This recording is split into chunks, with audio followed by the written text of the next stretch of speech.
성도 여러분 안녕하십니까? 복음과 율법의 설교 시간입니다.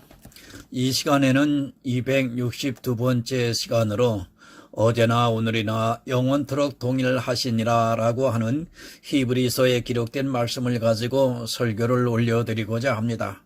오늘 성경의 본문은 신약성경 히브리서 13장 1절에서 8절이 되겠습니다. 형제 사랑하기를 계속하고 손님 대접하기를 잊지 말라. 이로써 부지 중에 천사들을 대접한 이들이 있었느니라.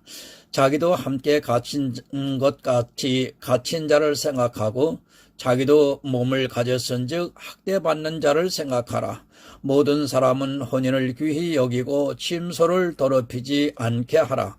음행하는 자들과 간음하는 자들을 하나님이 심판하시리라. 돈을 사랑치 말고 있는 바를 족한 줄로 알라. 그가 친히 말씀하시기를 내가 과연 너희를 버리지 아니하고 과연 너희를 떠나지 아니하리라 하셨으니라. 그러므로 우리가 담대히 가로되 주는 나를 돕는 자신이 내가 무서워 아니하겠노라. 사람이 내게 어찌하리요 하노라. 하나님의 말씀을 너희에게 이르시고 너희를 인도하던 자들을 생각하며 저희 행실의 종말을 주의하여 보고 저희 믿음을 본받으라. 예수 그리스도는 어제나 오늘이나 영원토록 동일하시니라. 아멘. 하나님 아버지 감사합니다. 오늘도 영생의 말씀을 전할 수 있고 들을 수 있는 은총을 베풀어 주심을 감사합니다. 특별히 오늘 말씀은 갇힌 자를 생각하라고 했습니다. 그리고 또 자기도 갇혔던 그 몸을 가지고 있다고 말씀하셨습니다. 과연 우리가 무엇에 갇혔는지를 하나님 오늘 말씀을 전하고자 합니다. 율법과 종교적인 행위에 갇혀 있어서 참된 자유를 누리지 못하며 오늘도 신앙생활을 하고 있는 안타까움 속에서 이 말씀을 전하고자 합니다. 또한 하나님 많은 사람들이 혼인을 귀히 여기고 침소를 더럽히지 않게 하라고 하는 이 말씀 또한 육으로만 알고 있음으로 인하여 안타깝게도 하나님께서 말씀하시는 그 영적인 의미를 깨닫지 못함으로 안타까움 속에서 오늘 또 이 말씀을 전하고자 합니다.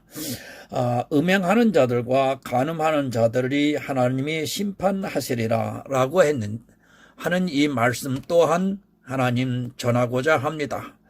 음행이 무엇이고 간음이 무엇인지를 분명히 깨달아 알므로 인하여 하나님 앞에 범죄하는 자가 되지 아니하기를 이 시간을 빌어 간절히 소원하옵고 기도합니다.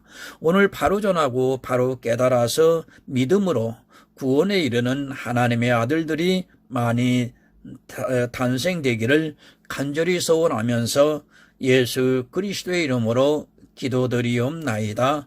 아멘. 성도 여러분, 오직 믿음입니다.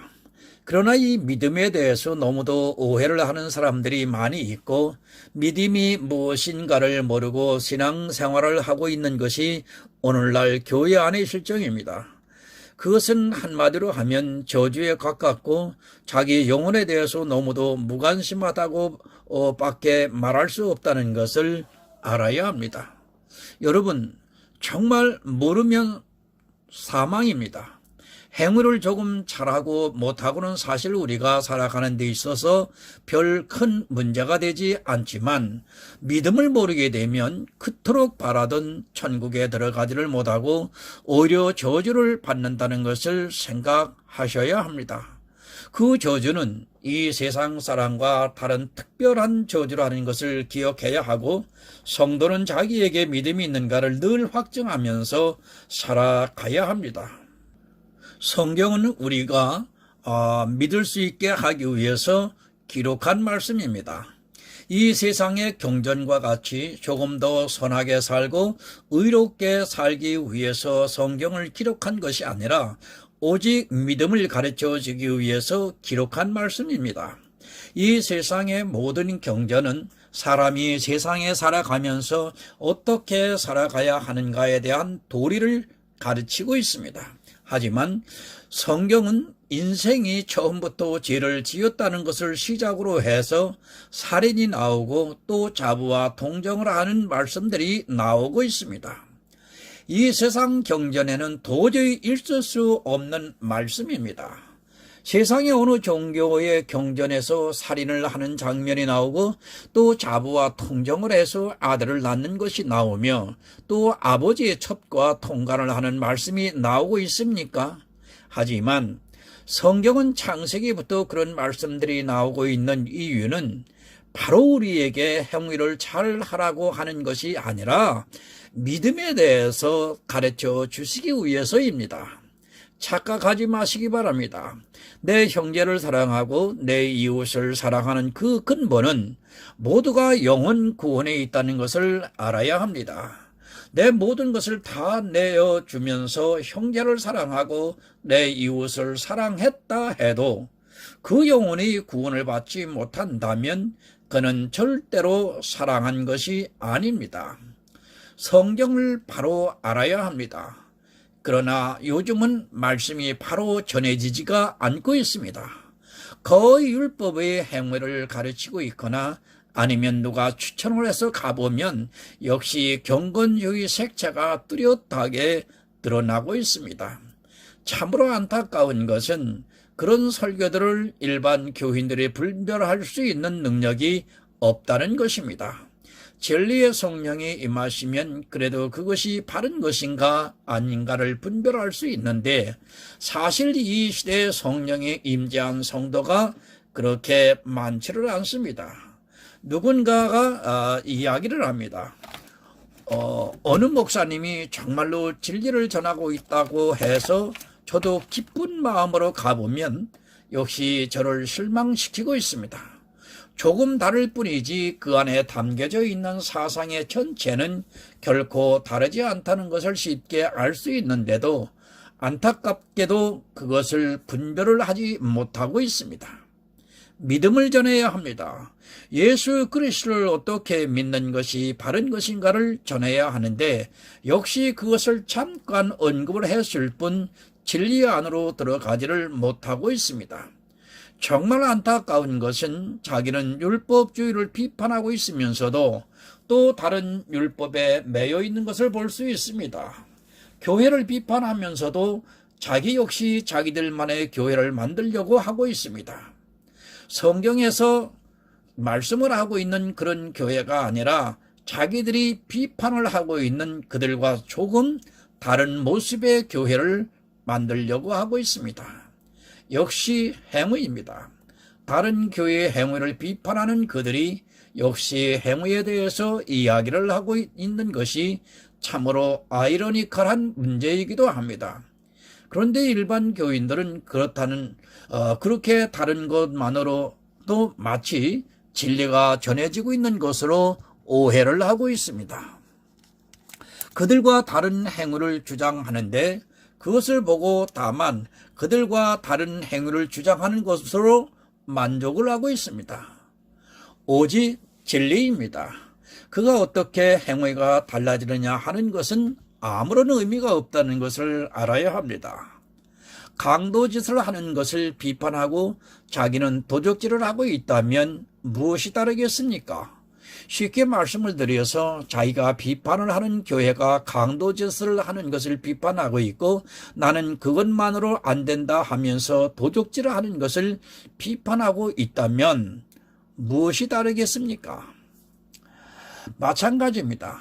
그런 경건주의가 사람들의 이성에는 너무도 좋게 보이기 때문에 마치 그것이 진리인 것으로 오해를 하고 있습니다.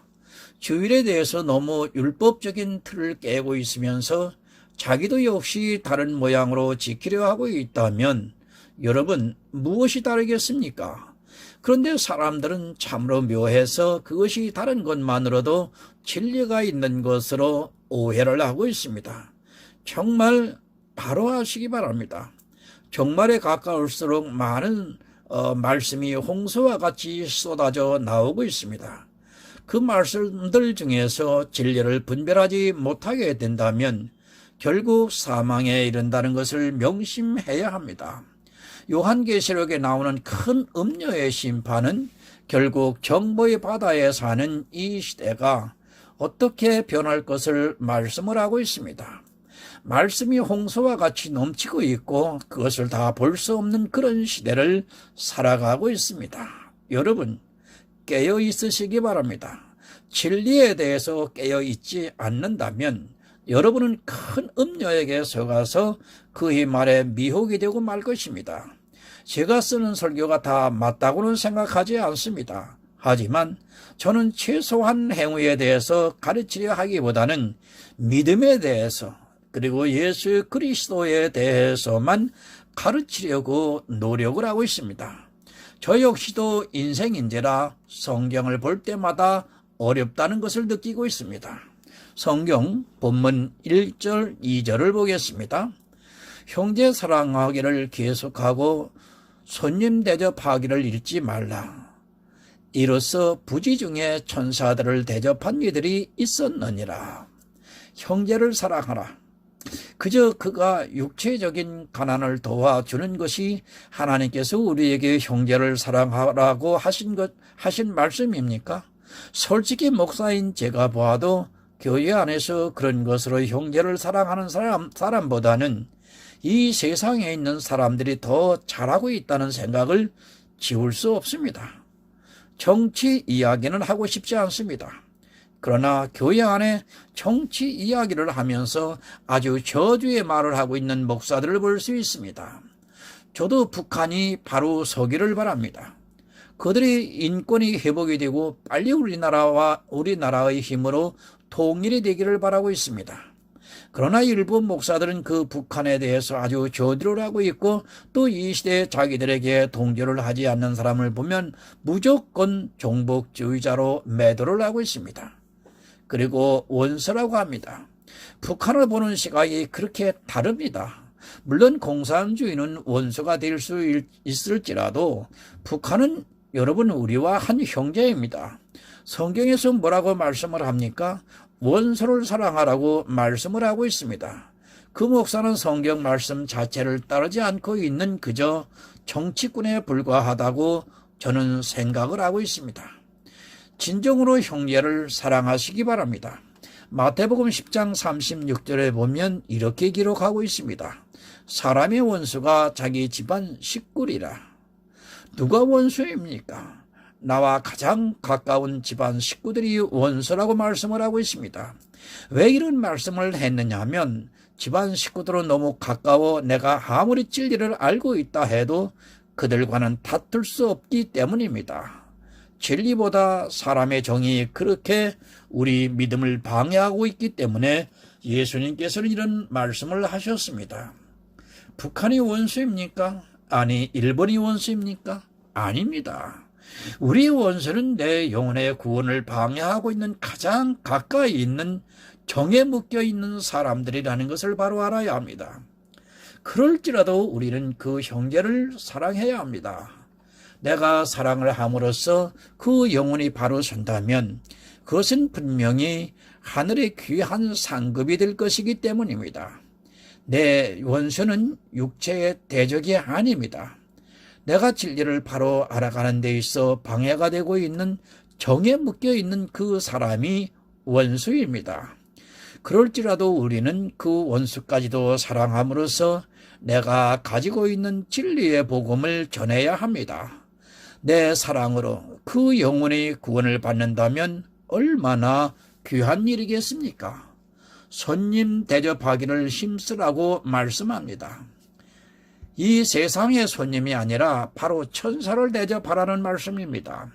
아브라함도 천사를 알아보고 대접을 했습니다. 왜 지금 이 말씀을 하느냐 하면 바로 복음을 가진 자는 나에게 있어 천사와 같은 존재입니다. 누가 복음을 바로 가졌는지를 사실 잘 모릅니다. 그러나 분명한 것은 선지자들을 보아도 그들의 행색이 별로 좋지 않았다는 것을 우리가 성경을 통해 알 수 있습니다. 손님은 정중한 손님이 아니라 바로 그가 하나님을 믿는 것 같은데 내가 보기에는 영 아닌 것 같은 그런 사람이 있습니다. 그럴지라도 우리는 그 형편이나 행색을 보기보다는 그에게 진리가 있는가를 알기 위해서 대접하기를 힘써야 합니다.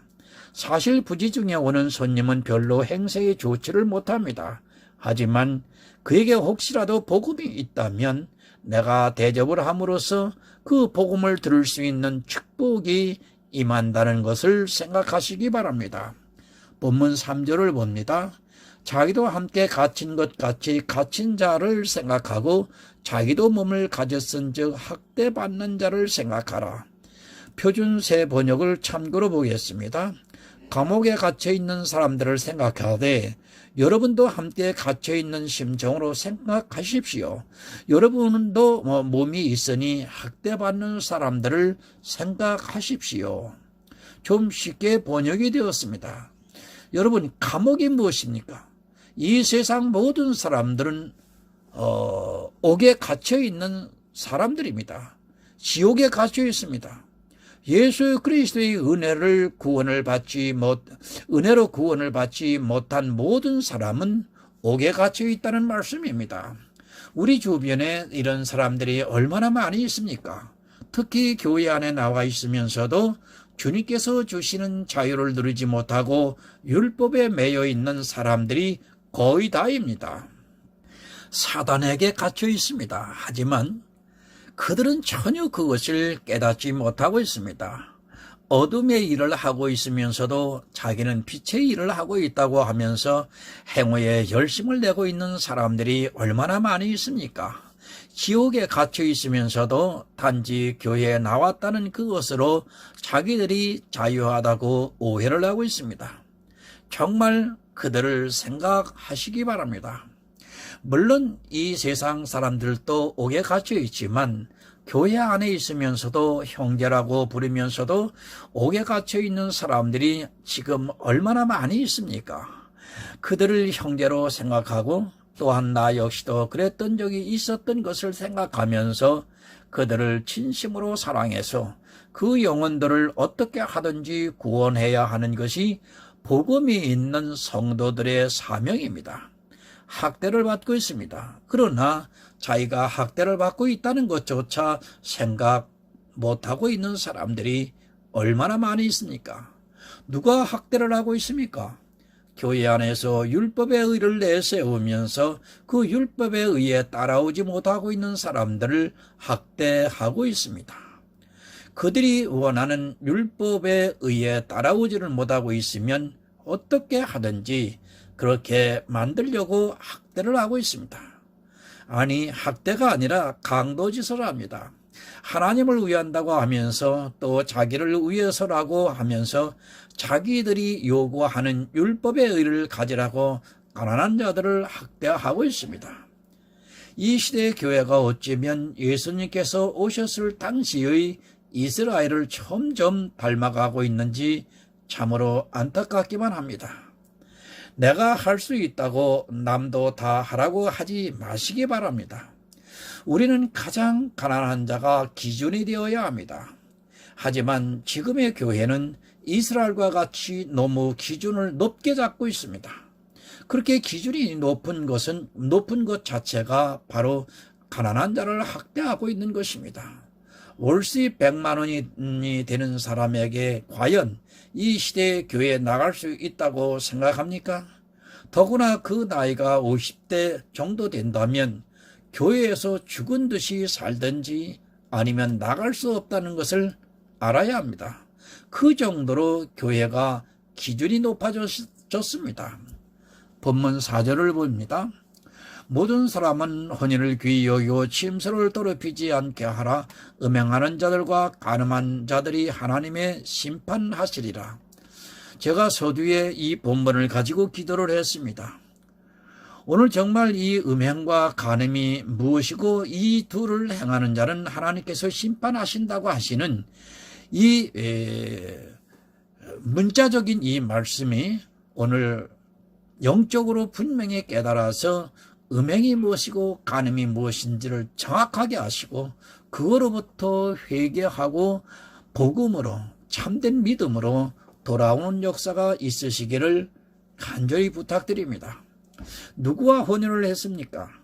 내 남편과 혼인을 했습니까? 그렇게 혼인을 한 사람이 외도를 한 것으로 심판을 받습니까?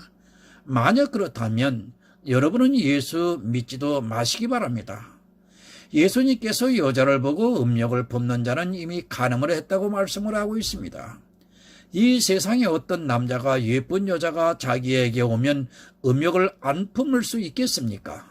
만약 안 그럴 수 있다면 그는 남자로서 문제가 있든지 아니면 거짓말을 하는 자가 분명합니다. 우리는 심판을 받아야 합니다. 세상을 살아오면서 혹시 남자로서 문제가 있다 해도 예쁜 여자를 보고 음욕을 안 품은 사람이 어디 있겠습니까? 욥은 그랬다고 합니다. 그는 정말로 특별한 사람입니다. 하지만 그를 통해서 복음을 가르쳐 주시기 위해서 욥이라고 하는 그림자를 예표로 삼은 것이지 이 세상에 그럴 사람이 없습니다. 누구와 혼인을 했습니까? 모든 성도는 예수 그리스도를 한 남편으로 맞아 혼인을 했습니다. 우리의 남편 되시는 예수 그리스도와 혼인을 했습니다. 여러분, 이 혼인을 믿습니까? 바로 그것이 우리가 행하고 있는 세례이고 또 성령이 임하시는 것을 그렇게 말씀을 하고 있습니다. 그렇게 혼인을 하고 이 세상을 살아가고 있는 그 이름 성도입니다. 우리는 오직 예수만 섬겨야 합니다. 한 남편인 예수 그리스도만을 섬겨야 합니다. 그러나 이 시대에 자기에게 생명을 주는 예수 그리스도만을 섬기고 있는 것이 아니라 또 다른 생명을 주고 있는 율법도 함께 섬기면서 침소를 더럽게 하고 있습니다. 이렇게 예수와 율법을 함께 섬기고 있는 사람들을 하나님께서 반드시 심판을 하신다고 말씀을 하고 있습니다. 음행하지 마시기 바랍니다. 율법을 지키는 것, 은사를 너무 나타내는 것, 교회를 위해 너무 봉사를 하는 것, 경건주의에 최선을 다하는 것, 그리고 자기 교회 목사에게 너무 의지하는 것, 이런 모든 것이 다 음행을 하고 있다는 것을 잊지 마시기 바랍니다. 사실 교회 안에서 수많은 음행을 하고 있으면서도 그것이 하나님을 위해 하는 일이라고 착각에 빠져 있는 사람들이 너무도 많이 있습니다. 본문 5절을 보겠습니다. 돈을 사랑치 말고 있는 바를 족한 줄로 알라. 그가 친히 말씀하시기를 내가 과연 너희를 버리지 아니하고 과연 너희를 떠나지 아니하리라 하셨느니라. 돈이 무엇입니까? 지금 이 세상에서 사용하는 재물을 지금 돈이라고 표현을 하고 계십니까? 그것을 말씀하는 것이 아닙니다. 우리가 신앙인으로서 살아가고 있는 모든 의를 지금 돈으로 비유해서 말씀하고 계시는 것입니다. 너무 나를 의롭게 하려고 하는 그것을 사랑하지 말라고 말씀을 하고 있습니다.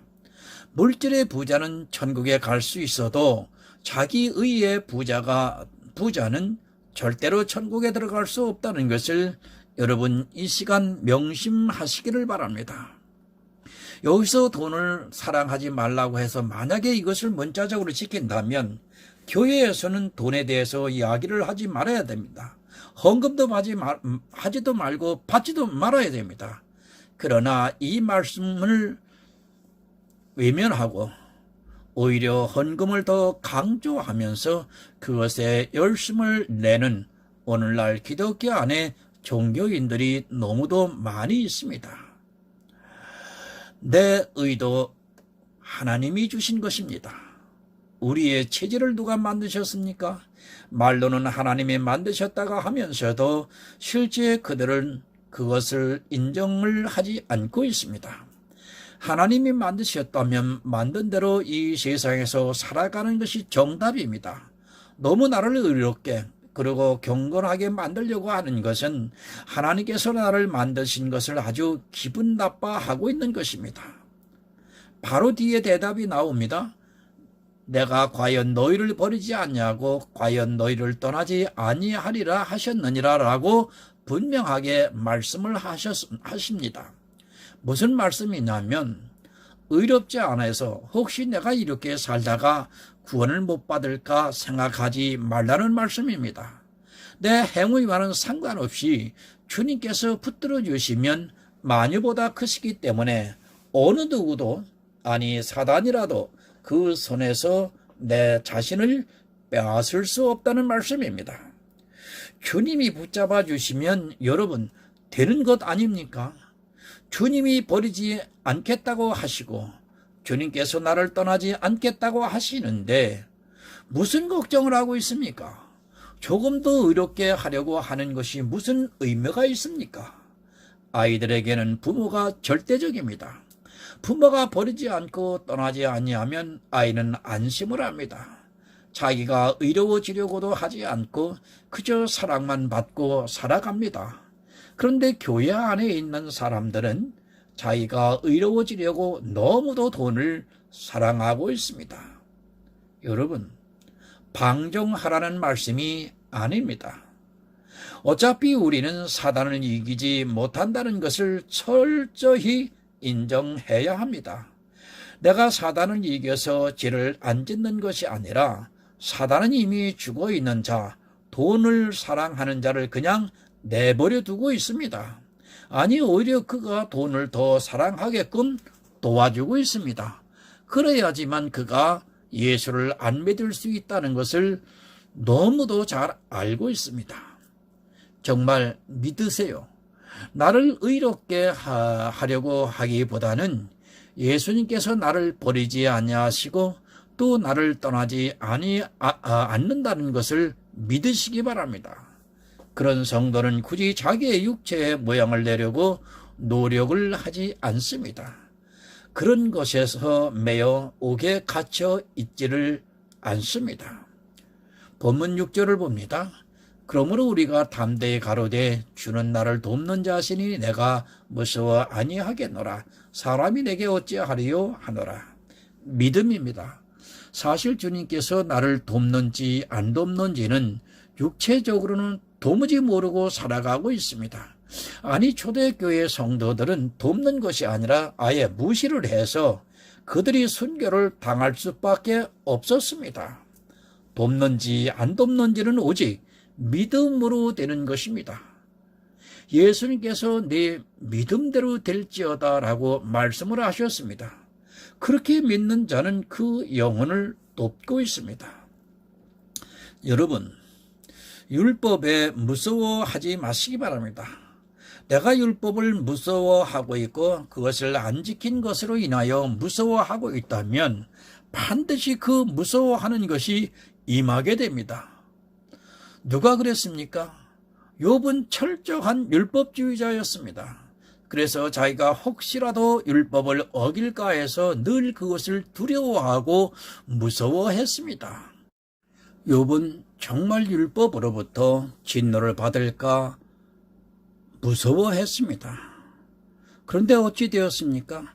실제 욥에게 무서워하고 두려워하는 것이 닥치고 말았습니다. 만약 예수 그리스도를 믿었다면 절대로 자기의 율법의 의를 보고 무서워도 두려워도 하지 않았을 것입니다.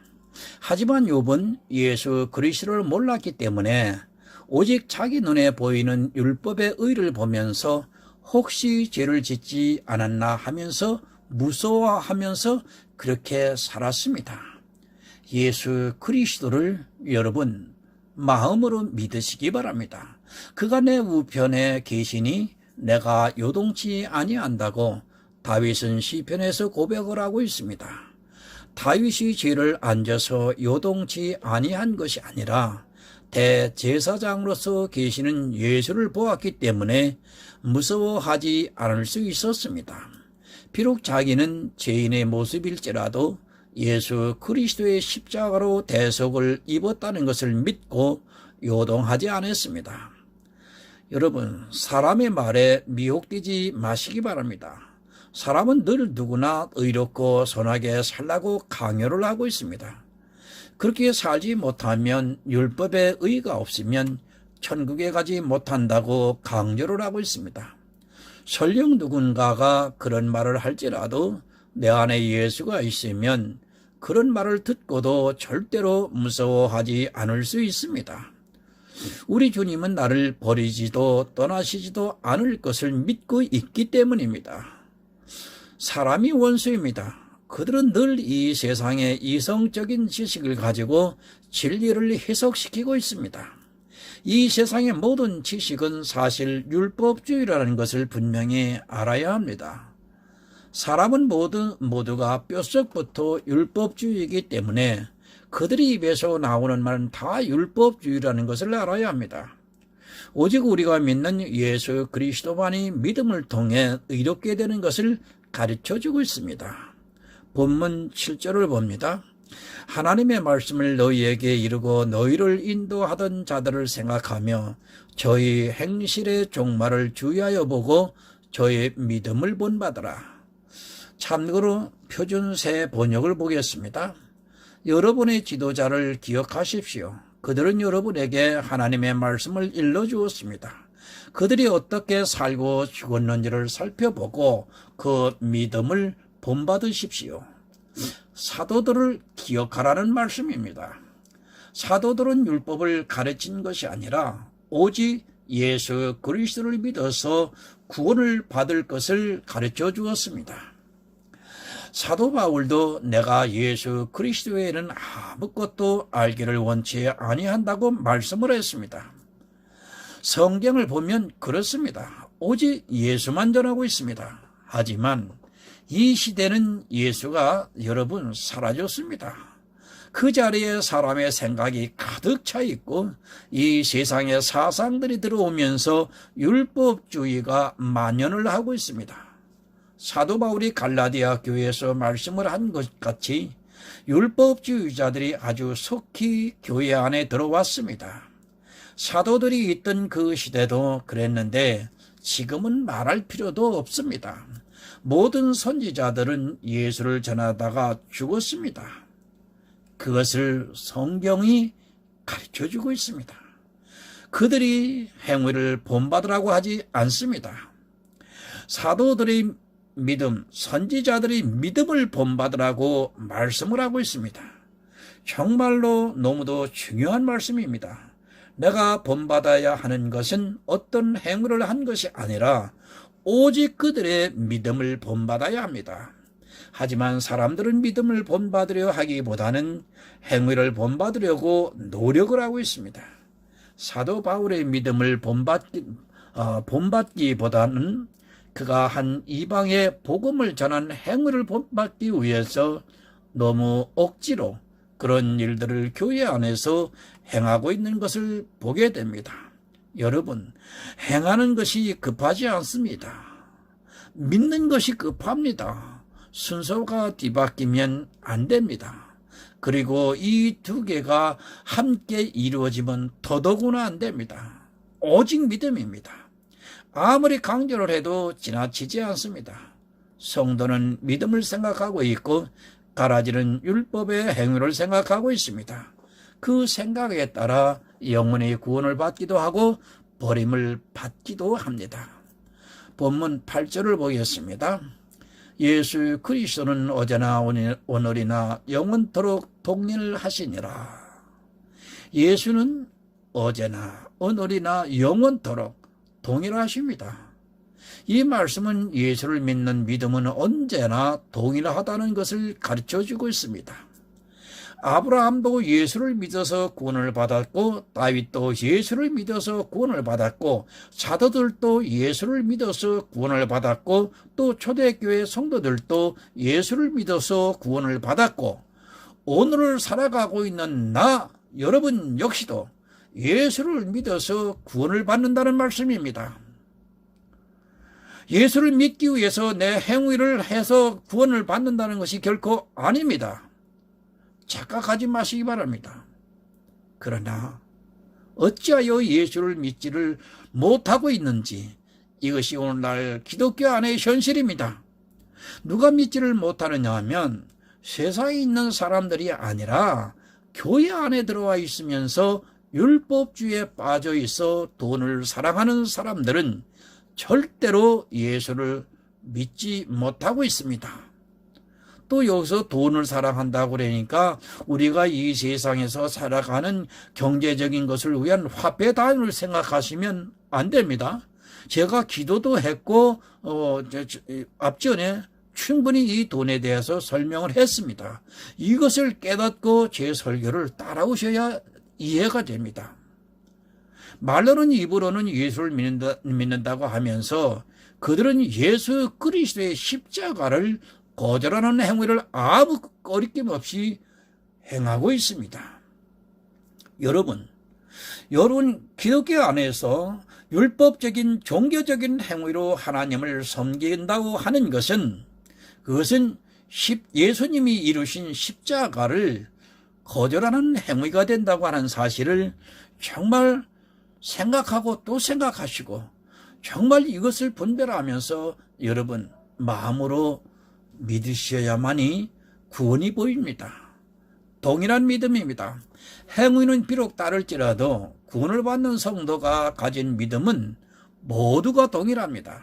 믿음의 조상인 아브라함이 우리보다 믿음이 더 나은 것이 아니라 나와 동일한 믿음으로 믿음의 조상으로 세움을 입었습니다.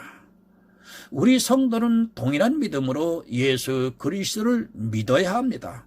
그렇지 않으면 그는 믿음이 없는 자입니다. 혹자 제가 사람한테 여쭈어 봅니다.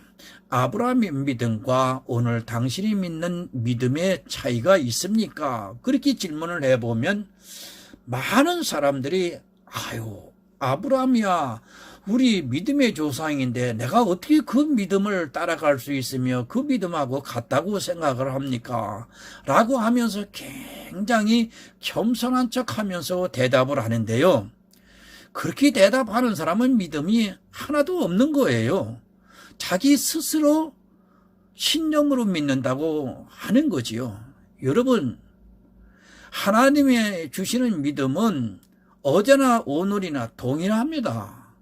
구약의 믿음이나 오늘 신약에 살아가는 우리 이방인에게 주신 믿음이나 똑같아요. 왜 그렇습니까? 하나님이 동일하게 믿음을 선물로 주시지 않았습니까? 근데 그 선물에 차이가 있다고 생각하세요? 아닙니다. 동일합니다.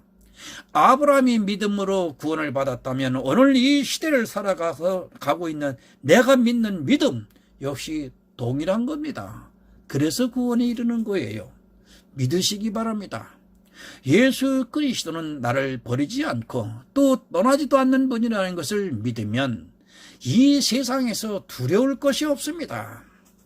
믿음을 받은 성도는 예수 안에서 자유함을 누리면서 주님이 주시는 평강 안에서 예수 그리스도께서 다시 오시는 그날을 기다리고 있습니다. 주님께서 여러분의 동일한 믿음을 기뻐하시고 구원해 주실 줄을 믿고 부탁을 드립니다. 여러분, 정말 믿음 외에는 여러분 구원이 없습니다. 그런데 이 믿음은 하나님께서 주시는 선물입니다.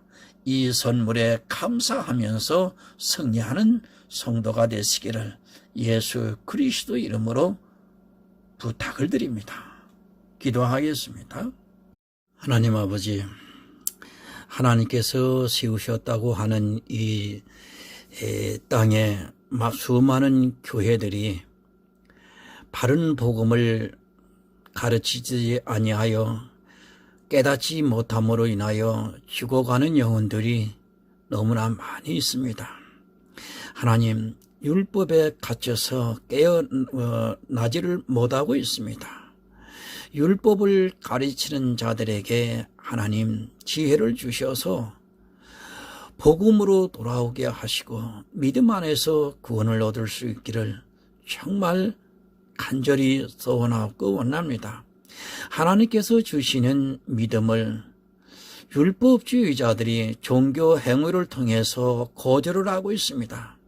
하나님, 오늘의 이 현실을 어떻게 바라보아야 하는지요? 감히 이 몸이 기도를 드립니다. 안타깝습니다. 저들에게 아무리 이야기를 해도 깨닫지를 못하는 저 우매함 속에서 하나님 몸부림을 치고 있습니다. 저들에게 바른 복음이 전해질 수 있기를 간절히 원하옵고 간구합니다.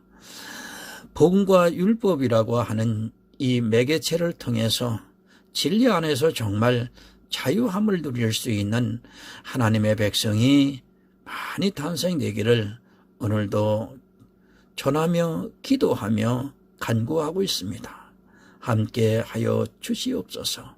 예수 그리스도의 이름으로 기도드리옵나이다. 아멘.